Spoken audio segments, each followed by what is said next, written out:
আমাদের ঢাকায় আসো, ডিসির ছেলে কোরআনের হাফেজ, এসপি সাহেবের ছেলে কোরআনের হাফেজ, আর্মি র্যাবের ছেলে কোরআন পড়ে। ও ডিসি সাহেব, আপনার ছেলে কেন কোরআন পড়ে? কিসের অভাব?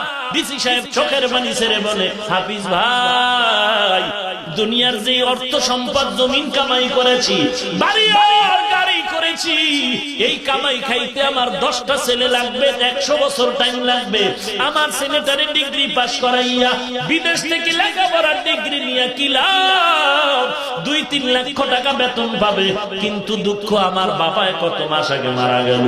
কবরের সামনে দাঁড়াইয়া কিছুই বলতে পারি না। বাইরের ছাত্র দাওয়াত দিলাম, বাবার জানাজাটা অন্য আলেম দাওয়াত দিয়ে ধার করে ভরাইলাম।